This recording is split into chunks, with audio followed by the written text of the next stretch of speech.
Bonjour à tous et bienvenue à ce nouveau webinaire qui est consacré aujourd'hui à l'étalonnage en pression dynamique. Pourquoi, comment et avec quoi étalonner vos capteurs en pression dynamique. Aujourd'hui avec moi sont présents donc Philippe Langenaken, donc qui nous vient de Belgique, qui est responsable pour la partie Europe du développement donc des systèmes donc chez The Modal Shop.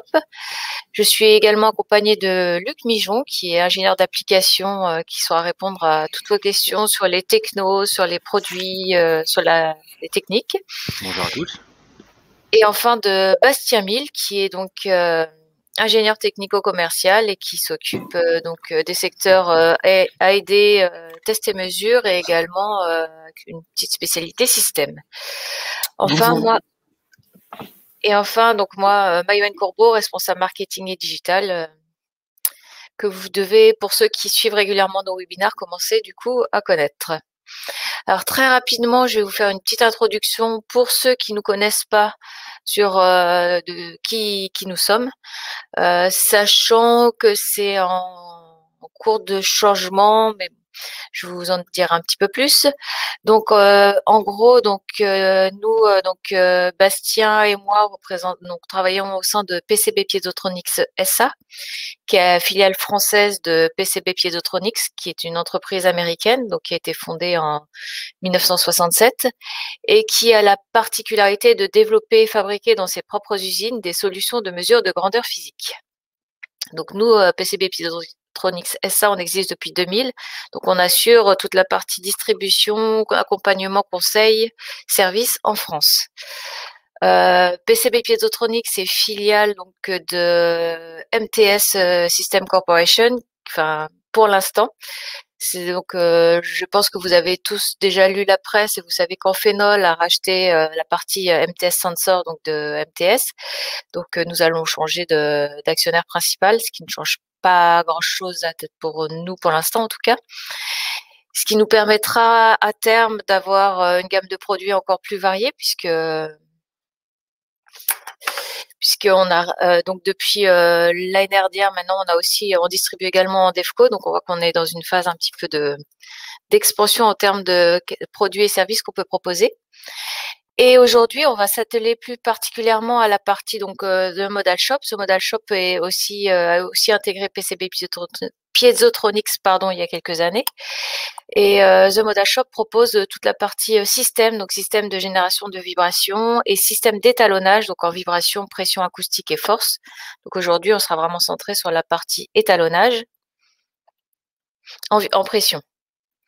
Avant de commencer par la partie étalonnage, Luc va nous rappeler rapidement la technologie donc des capteurs de pression piézoélectriques piézorésistifs. Et ensuite, c'est Philippe qui prendra le relais pour présenter l'étalonnage, pourquoi on étalonne en pression, comment et avec quoi. Et Bastien sera là pour vous répondre également sur le chat. Donc, n'hésitez pas à poser des questions en cours de présentation sur le chat.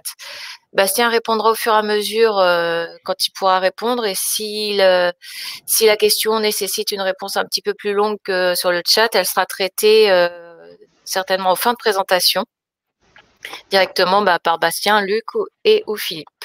Voilà, donc je passe la parole maintenant à Luc. Merci Maëwen. Donc bienvenue à ceux qui sont arrivés juste un peu après le départ du webinaire. Moi j'apprécie énormément de voir toutes ces personnes qui disent bonjour dans le chat personnellement. La partie technologie sur les capteurs, elle va être très vite abordée pour ceux qui sont, je dirais, des habitués ou des abonnés des webinaires de PCB France qui maintenant ont commencé il y a à peu près un an. Ces présentations-là, vous les avez déjà vues. Vous savez aussi que s'il y a besoin de revenir sur des technologies, des capteurs, on peut refaire des présentations. Il y en a qui sont disponibles sur Internet. N'hésitez pas à demander, vous informer. On peut refaire ça, mais là, je vais passer quand même assez vite là-dessus parce que c'est ce que dit Philippe qui sera, je pense, le plus intéressant pour vous. Les capteurs donc de PCB. Donc sur tout ce qui est portfolio, on va retrouver les capteurs piézoélectriques et résistifs, principalement MEMS. La technologie piézoélectrique, c'est un élément sensible qui est fait de quartz ou de céramique, qui a donc une propriété piézoélectrique. On le compresse et on va réorganiser donc les charges à l'intérieur du quartz. Et entre deux électrodes, on va avoir une émission donc d'un signal en picocoulomb, c'est très très faible, qui sera proportionnelle à la contrainte, c'est-à-dire son écrasement. Très intéressant, on part sur du quartz, ce sont des matériaux qui sont très raides, qui ont des raideurs très importantes, qui permettent des fréquences élevées.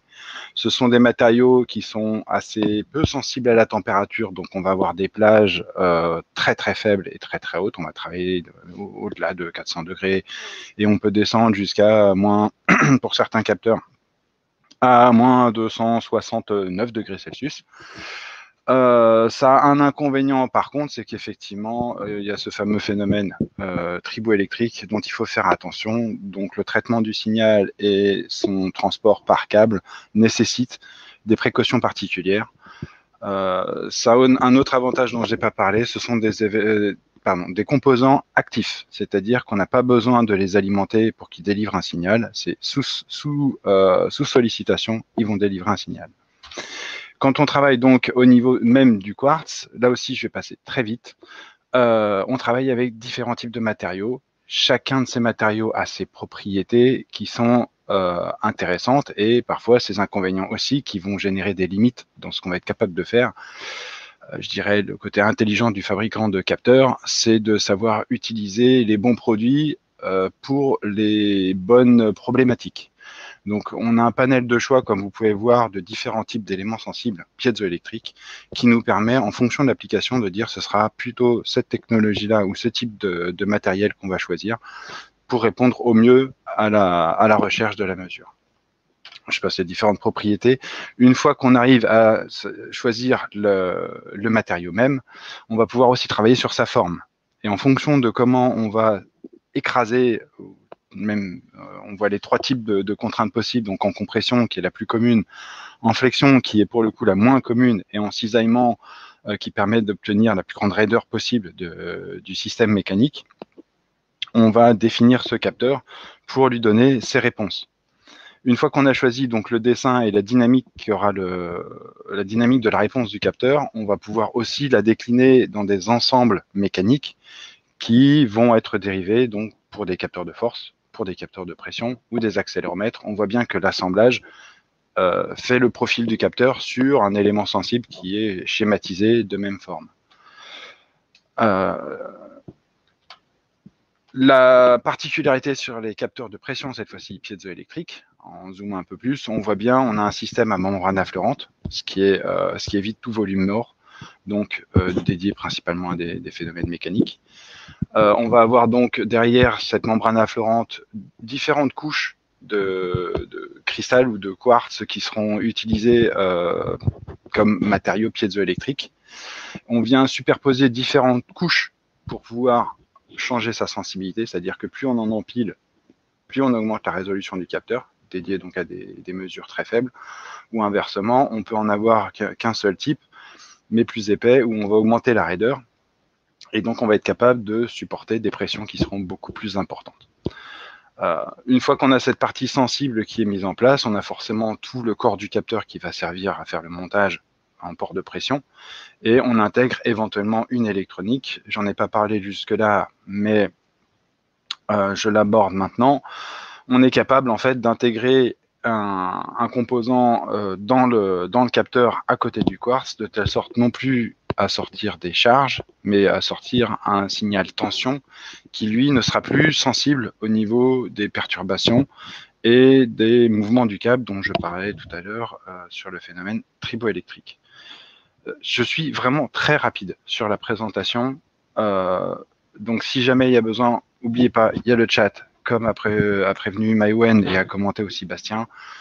Mais encore une fois, on peut faire quelque chose à côté s'il y a besoin de travailler plus en détail sur la technologie même. Là, on a un bref compte rendu et avantage des capteurs piézoélectriques. Les critères importants, on retrouve la température, on retrouve ces fameuses plages qui sont très larges ou très petites.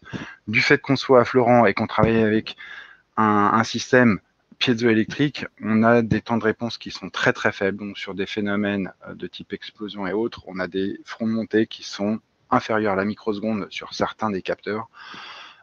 ça permet d'avoir tout l'aspect dynamique du phénomène. Ce qui est intéressant, c'est qu'on est derrière une membrane avec un corps qui est en acier inoxydable ou en titane, qui permet une exploitation dans n'importe quel type de milieu. Du coup, j'ai lu dans le sens inverse la liste, mais vous avez les éléments importants. Par contre, n'oubliez pas que si jamais on intègre une électronique intégrée, si on met une électronique intégrée, automatiquement, la limite en température, elle va être associée à ces nouveaux composants. Et donc, on risque d'avoir des plages plus faibles, tel que c'est écrit. Après, donc, la deuxième technologie qui est présentée, qui est maintenant assez connue aussi sous la gamme PCB issue de la branche Andevco, ce sont les capteurs de type MEMS, donc pour des systèmes micro-électromécaniques. On va travailler avec des éléments sensibles qui sont sur une base de silicium, qui sont de dimensions, moi je dis nanoscopiques, puisque les écarts qu'on a entre les différentes parties des composants, on est plus de l'ordre du nanomètre et des dizaines de nanomètres, quand même de l'ordre du micron. On a un avantage, c'est qu'en fait, on les produit d'une façon un petit peu différente. Ce que vous avez en schéma, c'est la base de ce qui va servir à faire l'élément sensible d'un capteur MEMS, c'est-à-dire un disque de silicium.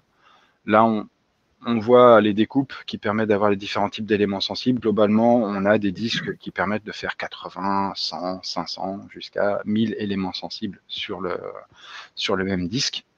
De ce disque initial en silicium, on va lui appliquer différents types de process, c'est-à-dire soit de la dépose par couche mince, soit de la découpe, soit de l'usinage, de la mise en bain.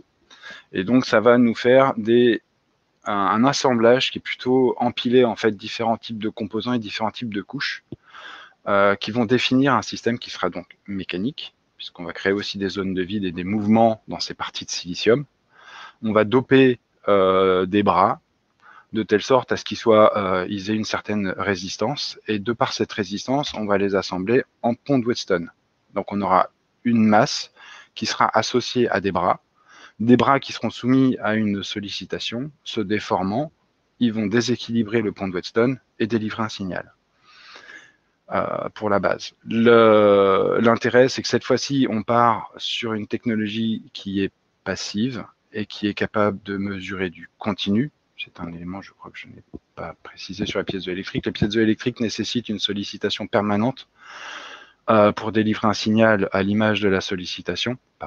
Si jamais on génère une sollicitation et qu'on la maintient, en fait, le quartz va perdre des charges et on va avoir une fuite du signal. Le cas des capteurs résistifs, par contre, si le déséquilibre est permanent, donc sous une contrainte constante, on aura un signal de sortie qui sera lui aussi constant. Donc, on va dédier à des mesures qui sont de type continu.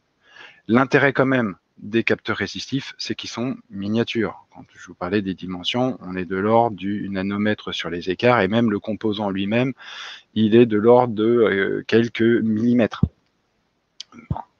Quand on travaille avec des dimensions comme ça, on a automatiquement une raideur importante. Donc, on est aussi capable d'avoir des fréquences propres du système mécanique très élevées pour faire des mesures dynamiques.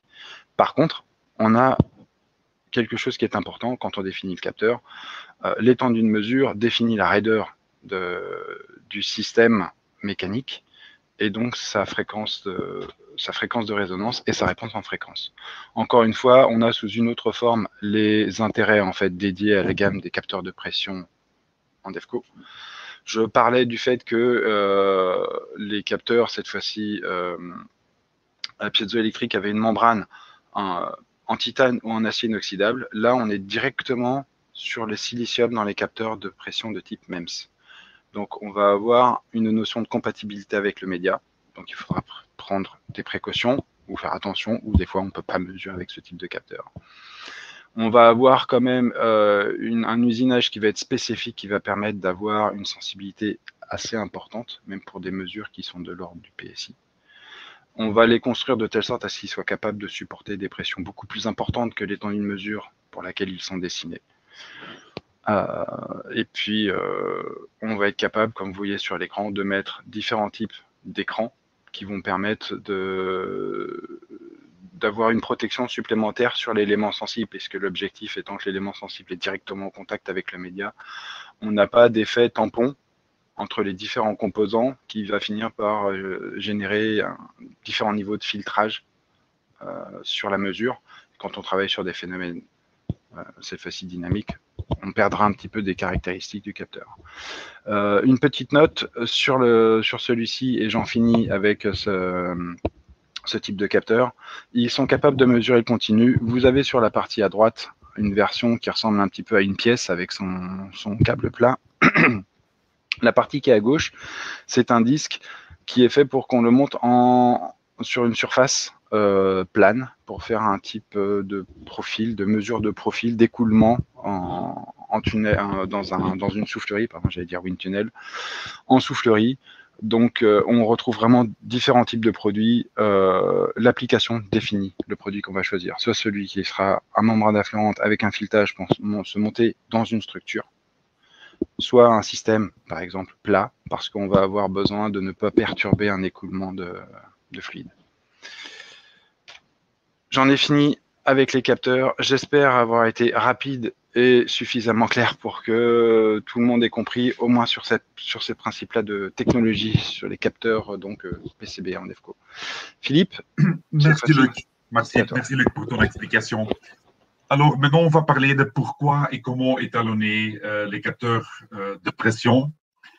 La première question est pourquoi est-ce qu'on doit effectuer un étalonnage de capteurs? Il y a dans la durée de vie d'un capteur deux moments principaux pour effectuer un étalonnage. La première, c'est le certificat d'origine. PCB et DEFCO ont fait à l'usinage un étalonnage pour garantir que qu'il y a une conformité entre le produit que vous recevez et ses spécifications techniques. Ce n'est pas effectué par tous les fabricants, mais pour PCB, c'est quelque chose qui est très important. Après, il y a l'étalonnage après-vente. Pendant la durée de vie d'un capteur, c'est possible qu'il y ait un capteur qui devient défect et un réétalonnage vous permet de garantir que le capteur se comporte comme le comportement original. Ça permet aussi d'éviter que vous pensez qu'il y a un défect du capteur, mais peut-être le phénomène n'est pas relié au capteur même, mais au câblage ou montage. À droite, vous voyez quelques spécifications typiques pour un capteur de pression, mais on va aller en plus de détails pendant les prochaines slides. Ici, il y a quelques caractéristiques clés pour un capteur pression. La caractéristique le plus importante, c'est la sensibilité. Et la sensibilité, c'est la relation entre le signal électrique qui sort d'un capteur et la pression qu'on a appliquée au capteur. Dans la graphique à droite, à votre droite, vous voyez un tableau qui montre sur l'axe Y le voltage mesuré et sur l'axe X la pression appliquée. Faites attention ici, la pression, ce sont des présentations faites par notre ami en Amérique. C'est en PSI, bien sûr, il y a une relation simple entre la pression en PSI et la pression en bar ou en pascal. Ici, c'est exprimé en millivolts, mais dépendant du type de capteur, comme Luc l'a bien expliqué, c'est possible que c'est en picocoulomb, en millivolts, ça dépend du type de capteur et le conditionneur dont on a besoin. Au moment qu'on a plusieurs points sur la courbe qui expliquent, qui font la relation entre le voltage de sortie et la pression appliquée, on peut avoir par la méthode de régression la meilleure droite qui combine ces différents points. Les points ne sont pas exactement sur la meilleure droite et on peut calculer la déviation, l'écart entre les points et la ligne droite. Là, il y a la spécification qu'on appelle l'erreur de linéarité. Et l'erreur de linéarité, c'est le point où on a l'écart maximal entre un point et la courbe de régression. vous voyez la table avec l'information où vous voyez dans la première colonne les différentes pressions appliquées, 200 bars, 400 bars, 600 bars, etc. Les voltages. Et après, vous voyez l'expression de l'erreur de linéarité et vous voyez pourcent FS. Et FS, ça vient de full scale ou en français pleine échelle. Vous voyez à 400 bars ou à 400 PSI, pardon, vous voyez 0,7%. Alors ça, c'est l'erreur maximale qu'on voit dans le tableau. Alors pour le certificat d'étalonnage, la spécification de linéarité va être 0,7159%. Une autre caractéristique clé, c'est le temps de montée. Alors, au moment qu'on applique une nouvelle pression à un capteur, il y a un temps que ça prend pour monter et pour le capteur pour réagir sur la nouvelle pression. Maintenant, il y a deux méthodes principalement différentes d'étalonnage. Une méthode, c'est l'étalonnage statique. Et on ne va pas trop parler de ça comme on commercialise pas ce genre de système et on n'applique pas ce genre de système dans l'étalonnage d'origine PCB. C'est quoi exactement l'étalonnage statique? On applique une pression statique au capteur, on regarde comment le capteur réagit et à partir de là, on peut dériver la sensibilité du capteur. Quels sont les avantages d'un étalonnage statique? Si on utilise les capteurs principalement dans un environnement statique, c'est logique qu'on fait aussi un étalonnage statique. Un autre avantage est que l'étalonnage statique, c'est typiquement un étalonnage plus simple. Plus simple veut aussi dire plus bon marché. Par contre, la plupart des capteurs qui sont faits par PCB et les capteurs d'EFCO sont principalement utilisés pour pouvoir mesurer des phénomènes dynamiques. Si on utilise un capteur pour mesurer des phénomènes dynamiques, c'est aussi logique qu'on fait l'étalonnage de manière dynamique. Il y a différentes méthodes. On va parler après en plus de détails de cette méthode-là. Alors, l'avantage principal est de calibrer les capteurs de même méthode qu'ils sont utilisés dans dans le monde réel, je dirais. Quelles sont les différentes méthodes d'étalonnage en pression dynamique? Principalement, il y a deux méthodes différentes. Il y a une méthode de palier de pression, et on va aller en plus de détails après. Une autre méthode qui est la méthode impulsion de pression. Après, il y a différents fluides qu'on applique. Il y a, dans le système le plus simple, on utilise l'air comprimé, c'est facile. Pour certaines pressions beaucoup plus élevées, on utilise hélium ou on utilise aussi de l'huile hydraulique. Après, il y a différentes contraintes pour lesquelles on a des solutions. Il y a des contraintes mécaniques. Il y a, par exemple, le type de filetage du capteur, mâle, femelle, quelle est la longueur. Il y a des contraintes électriques. Luc a bien expliqué qu'il y a des capteurs piézoresistifs, des capteurs piézoélectriques, des capteurs ICP. Tous ces capteurs-là ont besoin de leur propre conditionneur de signaux. Et pour le système de calibration, ça fait partie du système de calibration pour bien caractériser le comportement du capteur. Ici, vous voyez le panorama de notre solution d'étalonnage et on va aller dans un petit peu plus de détails sans vous embêter trop de détails produits, mais plutôt parler des différentes méthodologies d'étalonnage qui sont appliquées. Alors, la première méthode d'étalonnage dynamique, c'est l'étalonnage par palier. Et ici, vous voyez, les trois de ces quatre solutions qu'on prévoit appliquent cette méthode d'étalonnage par palier. La différence entre ces différents systèmes-là, principalement, c'est le niveau de pression dans lequel on peut étalonner un capteur.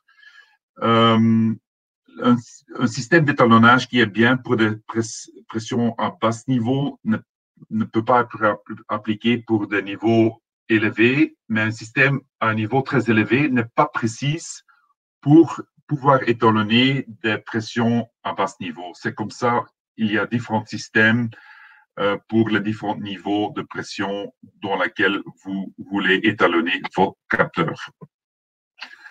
Quel est le principe du méthode par palier? Principalement, vous avez un grand volume. Vous voyez dans le schéma à gauche qu'il y a un grand réservoir. Et au-dessus de ce grand réservoir, vous voyez le capteur de pression statique.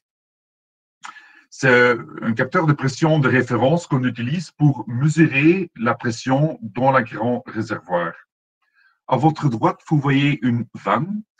Et à droite de cette vanne, vous voyez le capteur qui est étalonné. Au moment qu'on ouvre la vanne, on expose le capteur de test aux pressions qui est dans le grand volume.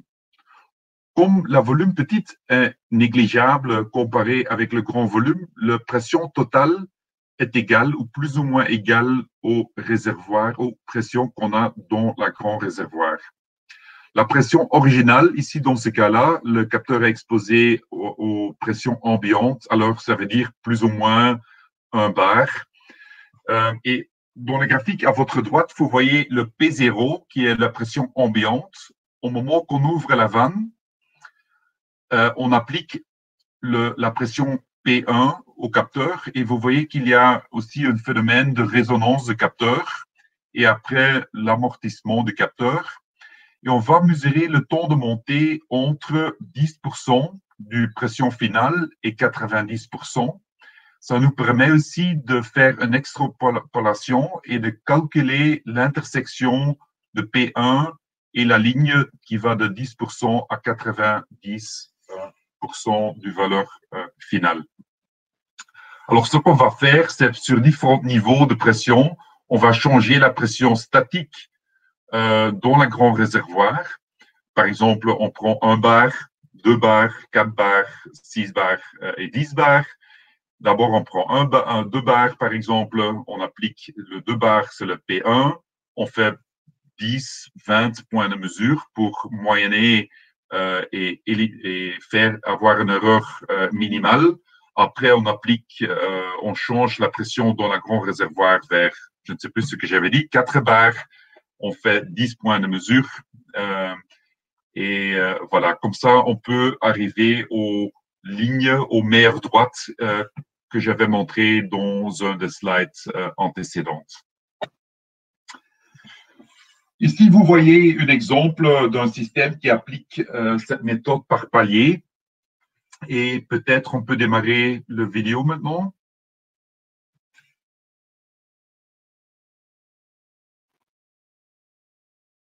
Ivan, tu ouvres? OK, merci. Alors, ce que vous voyez dans la vidéo, pardon. OK.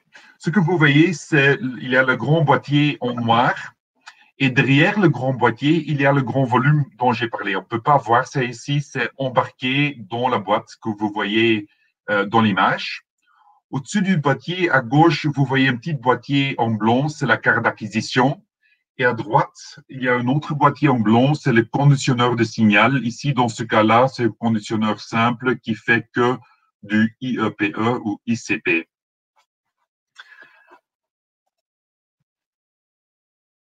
Alors, ce qu'on voit ici dans l'image, c'est à votre gauche, vous voyez une petite bouteille rouge et pas mal de personnes pensent que ça, c'est le grand volume. C'est pas vrai, c'est une sorte de filtre pour filtrer des phénomènes de résonance. À votre droite, vous voyez un câble bleu et connecté vers le câble bleu, c'est le capteur de pression qui est inséré dans la petite volume. La petite volume, c'est vraiment tout petit. Et au-dessus de cet petit élément en aluminium, vous voyez un bouton, c'est la vanne. C'est la vanne où on peut ouvrir et fermer et exposer la pression du grand volume vers le capteur de test.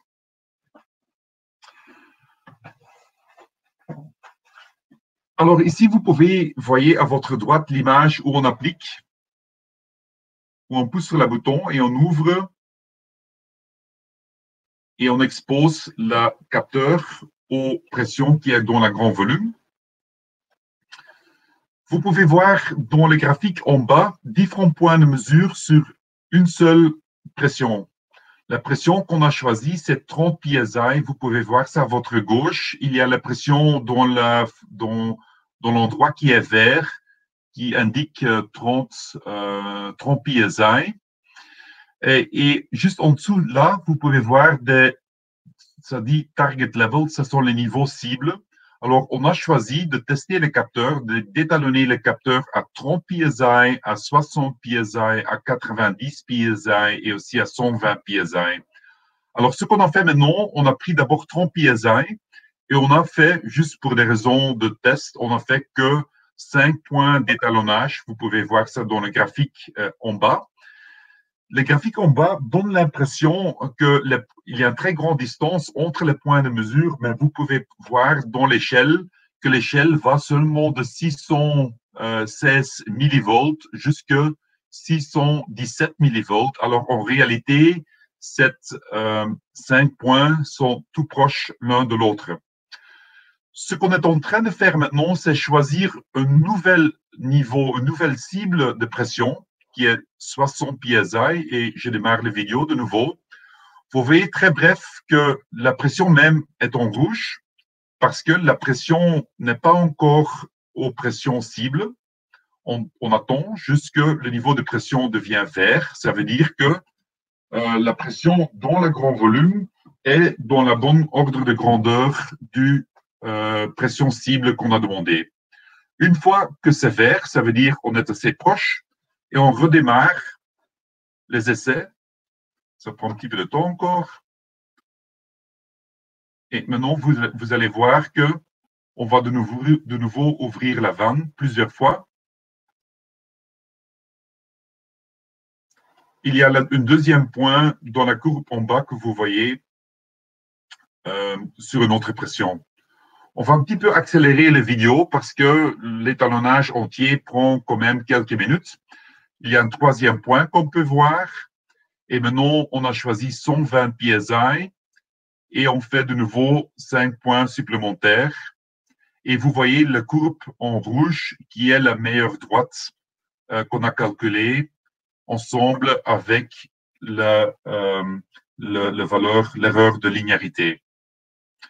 Alors, à ce moment-là, on a terminé l'étalonnage entier et la prochaine étape, c'est créer le certificat de calibration. J'ai vu que dans la vidéo, on a... OK. Alors, on va sauvegarder à ce moment-là les données qu'on a acquis. Ils sont insérés dans une base de données. Maintenant, on a la possibilité d'entrer des détails supplémentaires. Si on a vu que l'étalonnage n'était pas bon, on peut entrer des notes. On peut dire qui a fait la calibration, quel technicien a fait ça. Vous voyez qu'on entre une température et on entre aussi l'humidité. Il y a aussi des systèmes, on a des options qui permettent d'automatiser, d'entrer l'humidité et la température. Principalement, c'est important si vous faites une calibration accréditée. En France, il y a par exemple COFRAC qui peut vous accréditer comme labo d'étalonnage. Dans ce cas, c'est certainement important d'ajouter de l'information de température et l'humidité ambiante. Et après, il y a un fichier Excel qui est ouvert automatiquement. Vous voyez qu'il y a le certificat de calibration finale où vous pouvez encore ajouter votre signature. Et maintenant, on continue avec la présentation. OK, j'ai vu qu'on est relativement tard. Il y a un prochain système d'étalonnage, 9907C. Ça couvre juste une autre gamme de pression qu'on peut appliquer. Ici, on montre très bref comment ça marche, mais le logiciel, c'est exactement le même. Alors ici, on voit le capteur qui est monté.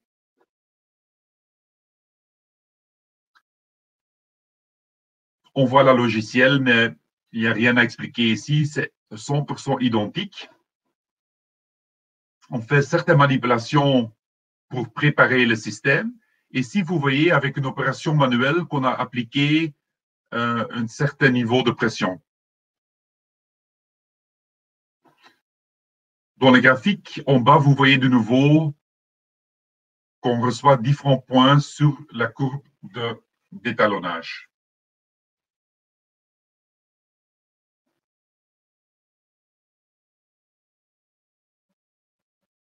Et après, on a fait tout l'étalonnage sur toute une série de pressions choisies, qui sont les pressions cibles. On va de nouveau générer un certificat d'étalonnage. Autre système, c'est le système 9905. C'est pour de très haute pression. Il y a deux versions de celui-là. Il y a la version avec la manivelle que vous voyez ici.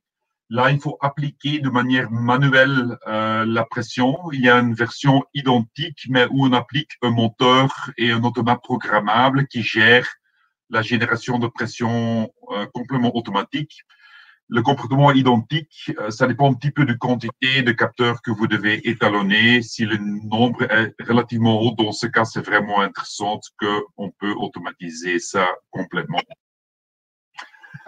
Alors, on a parlé de l'étalonnage par palier. L'autre méthodologie, c'est l'étalonnage par impulsion. Ici, vous voyez le système, c'est le système principal où on applique cette méthode-là. C'est le K9913C. Le principe est différent que le principe avant. Alors, on voit dans le schéma ici en bas qu'il y a deux capteurs. Le capteur qu'on va étalonner, que vous voyez à votre droite, le capteur de référence qui est à votre gauche. La différence fondamentale avec la calibration en palier est ici, le capteur de référence qu'on utilise est aussi un capteur dynamique. Vous voyez le piston et on applique une pression par le piston. Et à votre droite, vous voyez les deux courbes qui sont les courbes de mesure qui sont de retour du capteur qu'on va étalonner et le capteur de référence. On connaît très bien le comportement du capteur de référence. Alors, on connaît la sensibilité du capteur de référence. On mesure le voltage qui retourne du capteur de test et on mesure le voltage qui retourne du capteur de référence. Et par comparaison, on peut dériver la sensibilité du capteur de test. Donc, peut-être ici, c'est bien de montrer un bref vidéo comment appliquer et comment utiliser ce système-là. Et principalement, ce qu'on va faire, il y a un poids. Et maintenant, il n'y a pas le tube qui est appliqué. On va juste prendre le poids. Ici, vous voyez la tube avec des trous dedans. Et le trou permet de changer l'auteur à partir duquel le poids tombe. On a ici, à votre gauche, vous voyez différents niveaux cibles de pression. À votre droite, dans l'image, vous voyez qu'on touche juste avec le poids le piston, ce qui génère une pression. Et pour des pressions plus élevées, on ne va pas montrer ça à cause du ton, mais pour des pressions plus élevées, on va mettre le tube. Voilà, apparemment, ils ont mis le tube, j'avais oublié qu'on avait ça. Et après, on va laisser tomber le poids sur différents niveaux d'auteur qui permettent d'appliquer différentes cibles de pression pour de nouveau arriver à une série de points, différentes pressions, le courbe du meilleur droite et de nouveau calculer la non-linéarité qui est la spécification principale pour la qualité du capteur.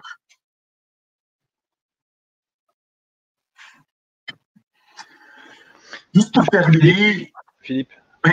Excuse-moi, je vais t'arrêter là par rapport aux questions qui sont sur le chat, parce qu'il y a une discussion qui est sur le système d'étalonnage. Et il faut bien que les gens fassent le distinguo entre les bancs que tu as présentés, notamment le premier avec un volume mort à une pression constante, et on applique cette pression à un plus petit volume qui avait initialement une pression beaucoup plus faible. On va générer un palier, on ne va pas générer un Dirac. Le Dirac, c'est une amplitude infinie sur un temps extrêmement court. Là, on va vraiment passer d'un état 0 à 1. Et le dernier banc, tu m'arrêtes hein, si jamais je dis des bêtises. Hein, oui. Vas-y. Et le deuxième, où on a effectivement un piston qui vient compresser un volume d'huile et où on va faire tomber une masse. Forcément, la masse, avec son énergie, elle va taper et elle va rebondir. Et là, on a vraiment cette forme de demi-sinus qu'on obtient dans les résultats. Mais par contre, forcément, automatiquement, quand la masse va rebondir et va se relâcher, on va revenir à un niveau zéro, enfin pression initiale. Donc c'est vraiment deux systèmes d'étalonnage différents. Oui, oui, correct, correct. Et j'ai pas, des excuses que je n'avais pas expliqué ça. La raison principale d'être qu'il y a ces différents systèmes et la dernière système que je vais montrer, principalement, c'est plus facile en utilisation. C'est aussi plus bon marché.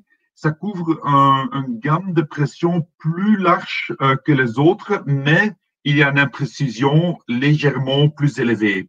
Alors, les meilleurs systèmes d'étalonnage, ce sont les premiers 3 systèmes qui utilisent la méthode en palier. Le dernier système, là, le niveau d'erreur est légèrement plus élevé, mais c'est plus facile à utiliser. Ça dépend de votre application et aussi du capteur que vous aimeriez étalonner. Merci Luc. Alors la dernière chose, et je vois que c'est déjà très tard, c'est un système qu'on ne voit pas vraiment, ça ne fait pas vraiment partie de ligne du système calibration. C'est le système, c'est un système caractérisation dynamique, mais on utilise une méthode entre pression d'air. Principalement, il y a un grand tube, il y a un diaphragme dans le tube. Le diaphragme, certainement, on peut le laisser casser. Il y a une onde pression d'air qui est initiée. Il y a une propagation de cette onde et dans le tube. Et à la fin du tube, l'onde en pression va toucher le capteur de test et un capteur de référence. Il y a encore le détecteur temporel qu'on peut voir. Et on peut mesurer, on peut utiliser les systèmes plutôt pour, par exemple, caractériser la fréquence de résonance. Ce genre de système est aussi souvent utilisé par des centres de recherche pour vraiment faire une caractérisation avancée de capteurs, mais c'est pas utilisé pour faire un étalonnage, par exemple, pour dériver la sensibilité du capteur. Le logiciel qui vient avec, principalement, c'est un logiciel acquisition de données qui va montrer le signal de tous les capteurs dans le domaine de ton et dans le domaine fréquentiel, mais on ne va pas dériver une sensibilité, on ne va pas générer un certificat de calibration. Principalement, vous avez toutes les données brutes et après, c'est à vous de faire votre algorithme et de regarder quels paramètres que vous désirez de dériver à partir de là. Alors, client principal pour ce système-là, universités, centres de recherche et des fabricants de capteurs de pression qui utilisent ce système-là pour faire une caractérisation plutôt au niveau R&D.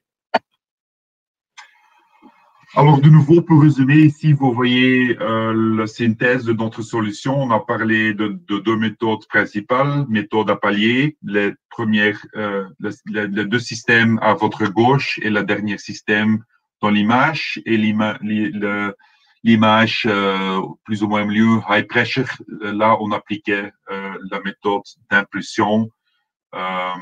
Et en bas, vous voyez ici l'incertitude du système 1,5% et par exemple le 9913C, comme j'avais expliqué, l'erreur dans le système d'étalonnage, typiquement c'est exprimé comme incertitude est plus élevée. Maïven, je donne la parole à toi.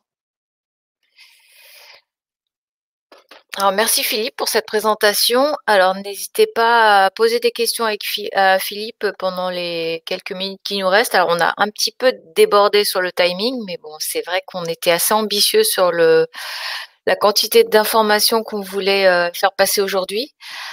Philippe, Luc et Bastien sont là maintenant pour répondre à vos questions. Donc, tous les 3, selon finalement le type de question, il y en a un qui pourra prendre la parole. Donc, n'hésitez pas. C'est à vous. Bastien, je crois que tu as… Oui, alors du coup, je suis pas sûr d'avoir parfaitement bien répondu aux différentes questions qui étaient posées. Attendez, je suis en train d'écrire en même temps. Je commence par la dernière. Est-ce que le tube à choc est dans le catalogue? Oui, il est commercialisé, même si effectivement il n'est pas forcément mis en avant sur les différents cette brochure ou sur les différents sites, mais effectivement, il est bien commercialisé. Oui, je vois certaines questions qui parlent d'une bombe passante 1 MHz 500 kHz. Les systèmes d'étalonnage même n'ont pas cette bombe passante, mais par contre, les systèmes d'ondes en pression, on utilise un système d'acquisition de données qui va échantillonner, si je ne me trompe pas, à 100 méga échantillonnage par seconde. Alors, pour des phénomènes où on a cette bombe passante de 1 MHz 500 kHz, c'est exactement le système qui permet de pouvoir mesurer les phénomènes avec cette temps de réponse.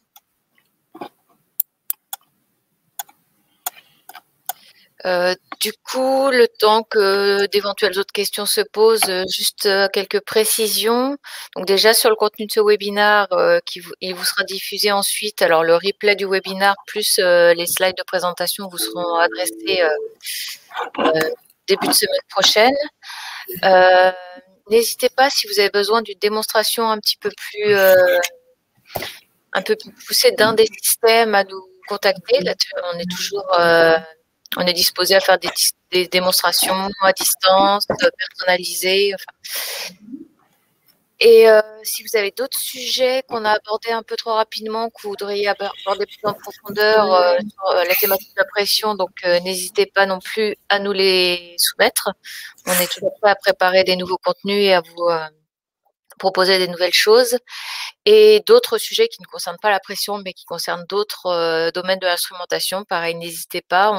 On fait régulièrement donc des webinaires. Le prochain prévu est dans 2 semaines, donc pour le coup, on repart dans le monde de la mesure de choc et impact. Et on aura un webinaire ensuite en avril sur l'acoustique. On n'a pas encore traité aujourd'hui, donc domaine de mesure acoustique. Je laisse la parole à mes camarades pour la réponse à la question qui vient d'être posée. Attends, il y en avait une autre avant encore. Je vous laisse la parole. C'était a priori le temps de montée est plutôt lié à la bande passante du capteur. Suffit-il de rajouter un capteur de référence, réponse en fréquence plate, dans la petite cavité pour en déduire la réponse en fréquence? Alors, ça, c'était le premier banc à montrer. Alors, il y en avait 2 types, hein, de faible pression et haute pression. On n'utilise pas les mêmes appareils. D'ailleurs, ce sont les 2 qui sont à gauche sur la diapositive qu'on voit. Même celui qui est à droite, d'ailleurs, il en existe une version qui fonctionne aussi par palier. L'idée, c'est justement d'avoir cette forte pression. On a vraiment un écart très important entre la pression du petit volume et la pression du grand volume qui va en fait pratiquement arriver immédiatement sur le capteur à tester. On va avoir cet effet de palier. Et ce qu'on voyait sur le schéma, c'est qu'au moment où on arrive à ce palier, on va avoir la résonance du capteur. Donc c'est une façon de mesurer les fréquences de résonance. Soit on le fait quand on travaille avec des accéléromètres, on fait un impact et on laisse résonner le capteur. Là, sur ce système-là, on a aussi la capacité de mesurer la résonance du capteur. Mais automatiquement, il faut que les appareils de mesure et même le système soient assez dynamiques, beaucoup plus dynamiques que le capteur à tester. Et là, au niveau physique, les moyens mis en place vont souvent être la limite de ce qu'on va pouvoir faire au niveau du capteur. Si on a un capteur qui a une résonance à 1 MHz, pour pouvoir la caractériser, il faut automatiquement un système qui génère un front de montée qui sera bien plus rapide que ça. Sinon, en fait, on va mesurer le système et pas le capteur. Oui, et là c'est le dernier système qu'on a montré. On n'a pas allé en plus de détails. On n'a pas montré une vidéo avec une démo qui permet vraiment de mesurer des phénomènes de résonance pour des bandes passantes beaucoup plus élevés. Alors, comment faites-vous pour savoir que la sollicitation, la variation de la pression appliquée est plus rapide que la réponse du capteur? Sollicitation. Ma réponse directe, ce serait, on ne sait pas. En fait, on espère, on met un système. Ces systèmes-là,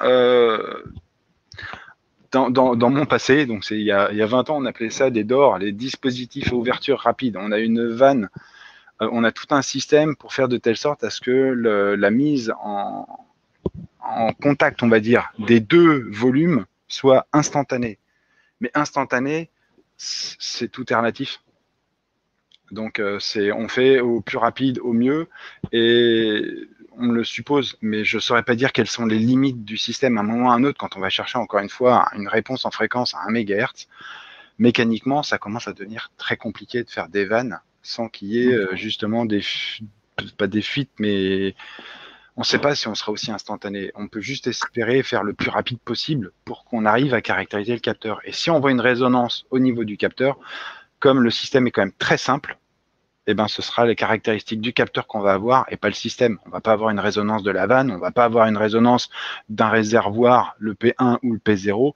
Donc, ce sera automatiquement le capteur qu'on va caractériser. Oui, d'ailleurs, une remarque, peut-être la seule raison pour avoir un ton de montée ici relativement vite est pour éviter, si on a un capteur IEPE, et on va d'une pression statique vers une autre pression statique, un capteur IEPE ne peut pas garder, ne peut pas voir une pression contenue. C'est pour ça que c'est important qu'on a un phénomène relativement court, mais ce n'est pas critique que c'est court en comparaison avec le temps de réponse du capteur qu'on va tester. Oui. Et le temps de montée, c'est un calcul. On définit en électrique, enfin, sur un signal électrique, même on va dire accélérométrique mécanique ou pression, le passage de 10% à 90% du deuxième signal. Ça, si c'est un calcul. Je vois, il y a une autre question au niveau du capteur de référence qu'on propose pour le tube à choc. Je peux donner, on peut envoyer ça par après, laquelle on utilise exactement nous-mêmes.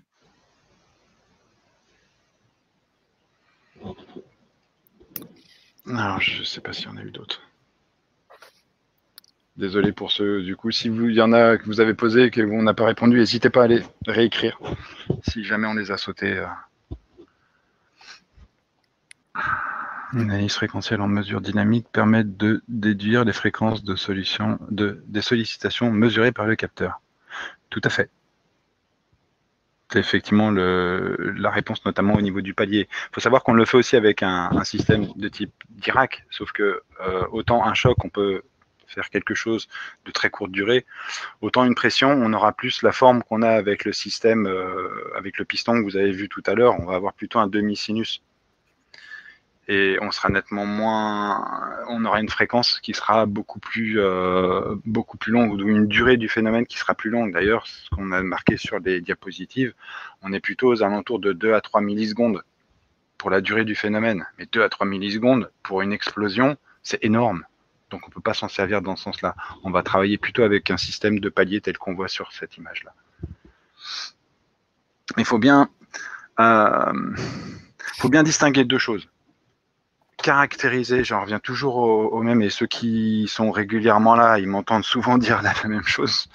Je me répète, j'espère au moins être cohérent dans mes répétitions, mais il faut bien distinguer un étalonnage et d'une caractérisation. L'étalonnage, on va avoir quelque part une traçabilité au niveau des normes européennes, mondiales, françaises, enfin, de tout type de pays, et on va pouvoir les caractériser avec un joli certificat. Et on va avoir justement cette traçabilité. Quand on parle de caractérisation, on est beaucoup plus en recul par rapport à la valeur réelle des choses. On ne peut plus la tracer avec des étalons nationaux. On va aller chercher des limites où on n'a pas les moyens étalons pour dire ça, c'est sûr. C'est vraiment différent d'un étalonnage, une caractérisation. Et ce fameux tube à choc qu'on avait à la fin, c'est pour ça qu'on ne le vend pas comme ou on ne le présente pas du moins comme un appareil d'étalonnage. Parce qu'on est à la limite des capacités et des choses qui sont sûres des phénomènes. On va provoquer, en fait, on va le mettre en place pour générer quelque chose et on va regarder comment le capteur se comporte derrière. Mais ça va être très, très difficile de dire cette valeur-là, je la connais avec certitude. Il y a une question de Raphaël ou M. Martin encore, et je crois ce qu'on voit ici dans la diapositive qu'on voit, ce qu'on va faire, et ce n'est pas montré, on va faire une interpolation entre les 10% et les 90%, et l'intersection de P1. Alors, on ne tient pas compte, on ne va pas prendre des points de mesure sur la résonance même. C'est exactement la raison pour laquelle on va regarder entre la valeur de 10% et 90% de P1.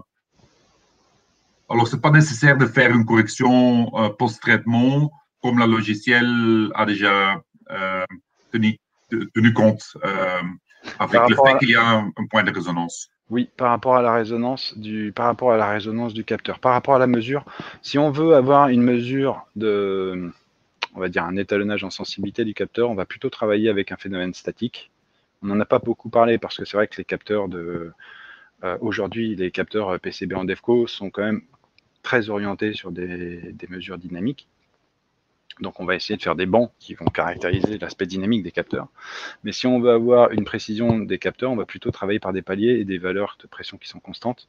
Parce que celles-ci, on les maîtrisera. On avait vu, c'était une balance Desgrands-Guyot, qui est pour moi une des références mondiales des systèmes d'étalonnage statique.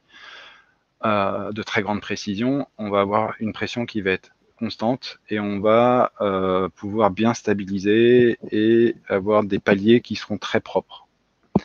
Par contre, quand on raisonne en dynamique, on va essayer de caractériser les capteurs dans leur façon de travailler. Et les capteurs piézoélectriques, je l'ai expliqué brièvement tout à l'heure. En plus, si jamais vous avez une valeur de sollicitation constante, ils ont tendance à perdre du signal. Il y a une perte de charge, et donc c'est pas fait pour ça. Donc, on va les caractériser autrement. La partie, donc, je reviens à votre question.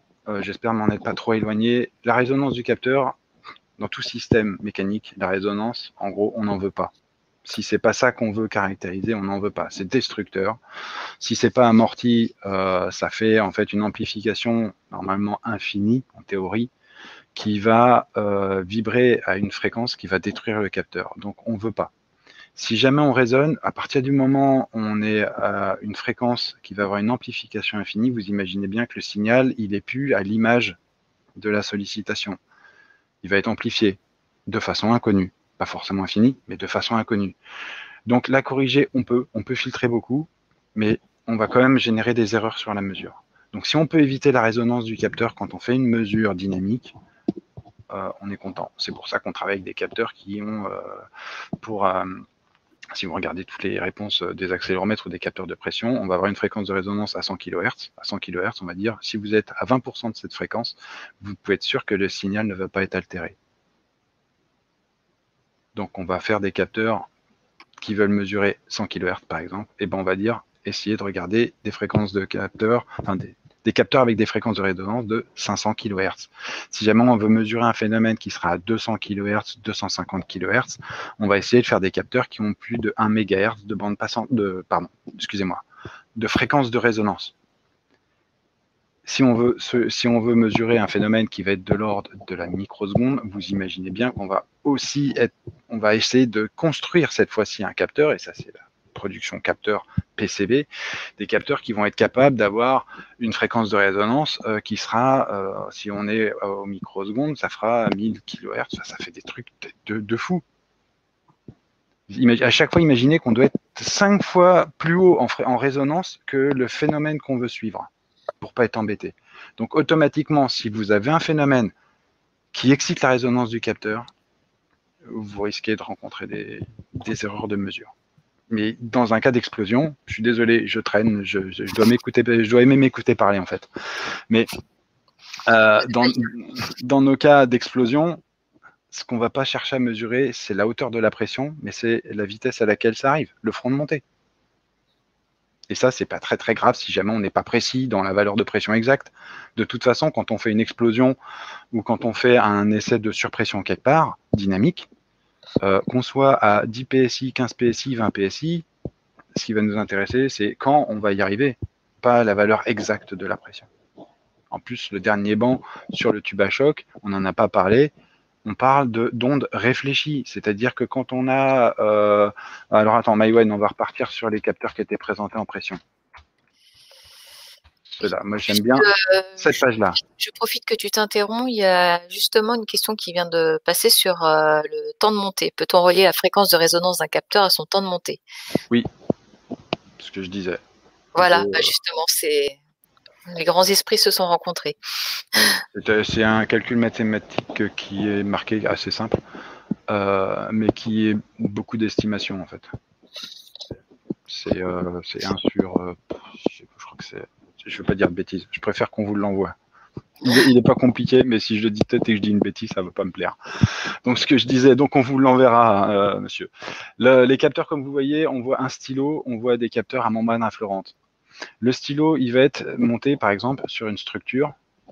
Je vais repartir sur l'aspect explosion. Une structure d'un mur ou d'une protection qui va avoir donc son capteur intégré dans le mur et on va faire des trous pour avoir cette partie affleurante. On va chercher à mesurer qu'est-ce qui se passe sur le mur. On va avoir cette notion d'onde réfléchie. C'est-à-dire que l'onde n'a pas fini d'arriver, qu'au moment où l'impact de l'onde arrive sur la surface, elle commence à être réfléchie et on va avoir l'onde réfléchie plus l'onde arrivante à proximité du capteur. Ça va avoir un niveau de pression qui va être différent d'un capteur de pression qui, comme celui qui est au-dessus, un stylo, lui, l'onde va passer, mais ne va pas se réfléchir. Elle va traverser le capteur. Et donc, sur cette même onde, en fonction de comment on aura mesuré, on ne va pas avoir la même perturbation. J'espère être clair. Et donc, le moyen d'essai qu'on va mettre, si par exemple on le met dans un choc à tube ou si on fait péter un pétard, hein, à côté du capteur, le même capteur, on ne va pas avoir le même type de réponse. Est-ce que j'ai été clair? L'application, toujours pareil. L'application, c'est ça qui vous dit. Merci de me préciser que je l'ai été. Je n'osais pas répondre parce que je ne suis pas la mieux placée pour savoir si c'est clair, mais a priori, ça a l'air d'être clair. Je reviens toujours, et c'est pareil, ça fait partie de mes ritournelles. C'est l'application qui dit ce qu'on doit utiliser, qu'on dit comment on doit travailler. J'en reviens toujours à la même chose. Dites-nous ce que vous voulez faire et on essaiera de vous dire, regardez plutôt ce capteur-là, ce capteur-là. Si vous voulez faire là, c'est des étalonnages, vous voulez caractériser tel type de capteur, on vous dira, ce sera plutôt ce type de banc ou plutôt ce type de matériel.